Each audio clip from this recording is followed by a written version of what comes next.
Sa ikalawang pagkakataon muling pinalawig ang pagpapatupad ng household lockdown sa lalawigan ng Pampanga. Dahil sa patuloy na tumataas na kaso ng COVID-19 sa probinsya, hanggang April 30 iiral ang implementasyon ng Executive Order No. 5 ng Kapitolyo. Batay sa EO, ang bawat LGU at public office ay kinakailangan magpatupad ng alternative working arrangement.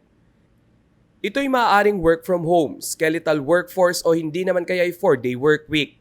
8 p.m. to 5 a.m. naman ang curfew sa buong lalawigan. Una nang nakiusap si Pampanga Governor Dennis Pineda na huwag munang tumanggap ng bisita upang maiwasan ng virus transmission o hawaan. Ugaliin din umano ang pananatili sa bahay lalo na't wala namang mahalagang aktibidad ang dapat gawin sa labas. Pag sinabi hong bawal sa daan, bawal po sa daan. Pagkagaling nyo sa trabaho, diretso po kayo sa bahay.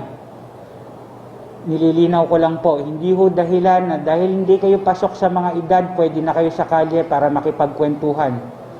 Pwede na ho kayo na bumisita sa ibang barangay para makipagkwentuhan. Hindi pa rin ho po pwede. Sa dalawang magkasunod na araw, pumangatlo ang Pampanga sa mga probinsya sa bansa na may pinakamaraming bagong COVID-19 cases. Nitong April 13, 462 new COVID cases ang naitala sa probinsya.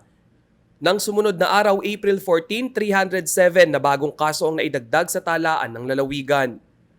Base sa April 12 Coronavirus Bulletin ng Pampanga, umabot na sa 11,786 ang confirmed cases sa lalawigan.